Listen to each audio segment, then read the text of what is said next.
Recipe and ট্রিপে আপনাদের সকলকে স্বাগত। আজ আমি আবার একটা রেসিপি নিয়ে হাজির হয়েছি। দেখুন আমি কি বানাই। এবার দেখুন আমি এই শীতকাল এসে গেছে, পালং শাক নিয়েছি। পালং শাকটা আমি ভালো করে ধুয়ে সেদ্ধ করে এবং ঠান্ডা জলেতে দিয়ে তারপর জল ঝরিয়ে রেখেছি। আর তার সঙ্গে নিয়েছি পনিরের টুকরো। এই পনির আর পালং দিয়ে বুঝতেই পাচ্ছেন আমি কি তৈরি করব, পালং পনির। এবার দেখুন কড়াইতে আমি সাদা তেল দিয়ে দিয়েছি। তেলটা ভালোভাবে গরম হয়ে গেছে একদম। এরপর আমি পনিরগুলো একটু সামান্য করে ভেজে নেব, বেশি ভাজবো না, মোটামুটি একটু ভাজবো। সামান্য লঙ্কা গুঁড়ো দেবো, সামান্য নুন দেবো, আর একটু সামান্য আমি হলুদ দেবো, দিয়ে ভালোভাবে এটা নেড়ে টেড়ে একটু ভেজে নেব। অনেকে কাঁচা পনিরে করে, কিন্তু পনিরটা একটু ভেজে নিলে দেখতেও ভালো লাগে আর খেতেও ভালো লাগে। পনিরটা দেখুন একদম ভাজা হয়ে গেছে, খুব হালকা হালকা করে ভাজতে হবে। এবার তুলে নেব। পনিরটা দেখুন আমি ভেজে নিয়েছি, গরম জল করে রেখেছি নুন দিয়ে একটু, তার মধ্যে ভিজিয়ে দেবো। এবার দেখুন আমি তেলটা, কড়াইয়ের যে তেলটা ছিল তার মধ্যেই আমি একটা শুকনো লঙ্কা, হাফ চামচ ধনে আর হাফ চামচ জিরে আমি ফোড়নে দিলাম। যেমন পরিমাণ পালং শাক থাকবে তেমন, আমার যেহেতু পালং শাকটা অল্প তাই হাফ চামচ করে দিলেই হবে। তার সঙ্গে একটু গরম মশলাটা থেতো করে রেখেছি সেটা দিয়ে দিলাম। আদা খানিকটা সরু সরু করে কেটে রেখেছি, আদাটা দিলাম। ভালোভাবে নাড়াচাড়া করব। আমি একদম এটা ভালোভাবে নাড়াচাড়া করে নেব। ভালোভাবে নাড়াচাড়া করা হয়ে গেছে। এবার আমি টমেটোটা দিয়ে দেবো। আমি একটা গোটা টমেটো কুচি করে কেটে রেখেছি, সেটা দিয়ে দেবো। এবার এইটা ভালোভাবে ভেজে নিয়ে আমি মিক্সিতে একটু বেটে নেব। দেখুন এবার মশলাটা আমার বাটা হয়ে গেছে, খুব সুন্দর করে বেটে নিয়েছি।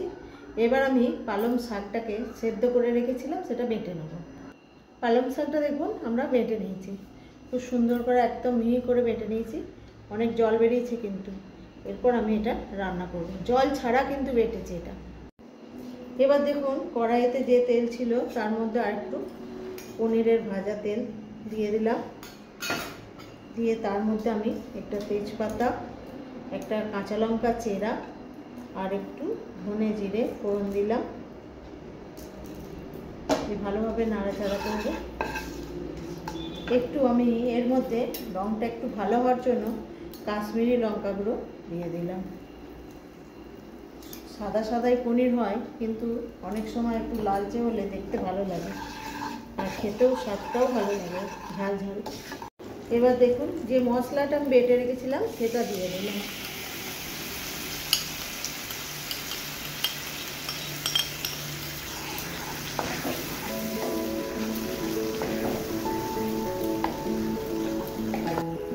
এবার নুন দিয়ে দেবো পরিমাণ মতো, চিনি দিয়ে দেবো। চিনির পরিমাণটা একটু বেশি দিতে হবে। ভালো করে নাড়াচাড়া করে এবার আমি টক দইকে ফেটিয়ে রেখেছি সেটা দিয়ে দেবো। ভালোভাবে নাড়তে থাকবো। টক দইটা দিয়ে ভালোভাবে নাড়াচাড়া করতে হবে। একটু হালকা কম আঁচেতে নাড়তে হবে, নাহলে দইটা দিয়েছি তো একটু ছিটে যেতে পারে। আপনারা যদি দই না দেন, টমেটো একটু বেশি করে দিলে ভালো লাগে, আর দইটা দিলে একটু খেতে অন্যরকম স্বাদ হয়। তার জন্য আমি একটু টক দইয়ের ব্যবহার করেছি। বেশি জোর আঁচে ফোটালে দইটা কেটে যায়, তাই একটু কম আঁচে ফোটাতে হবে। এবার দেখুন মশলাটা ভালোভাবে প্রায় কষানো হয়ে গেছে, তেল ছাড়তে শুরু করে দিয়েছে। এবার আমি পালং শাকটা যেটা বেটে রেখেছিলাম সেটা দিয়ে দিলাম। দিয়ে আমি ভালোভাবে এটা মেশাতে থাকবো আর নাড়তে থাকবো।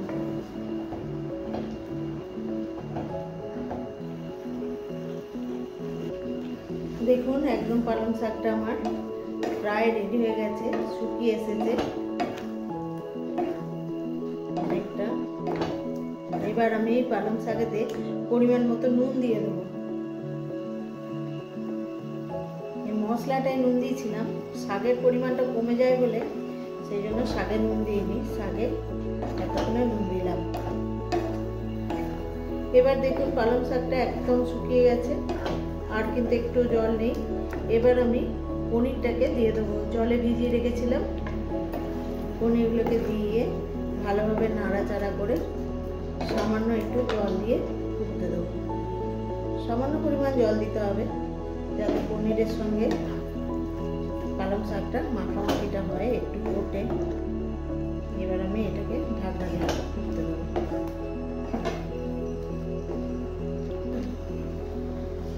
এবার দেখুন আমি ধনে, জিরে, লঙ্কা গুঁড়িয়ে রেখেছি, সেইটাকে একটু কাঠখোলায় ভেজে গুঁড়িয়ে রেখেছি, শুকনো কড়াইয়ে ভেজে, সেইটা একটু ওপর থেকে ছড়িয়ে দেবো। এইটাতেই স্বাদের মাত্রাটা বাড়িয়ে দেবে। তার সঙ্গে আমি সামান্য পরিমাণে বাটার দেব। এই বাটারটা দিলে খেতে খুব সুন্দর হয়। ব্যাস, একদম আমার এটা রেডি হয়ে গেছে। এবার পরিবেশন করব। রেসিপিটা পরিবেশনের জন্য একদম রেডি হয়ে গেছে। যদি ভালো লাগে লাইক, শেয়ার, সাবস্ক্রাইব করবেন, আমার সঙ্গে থাকবেন।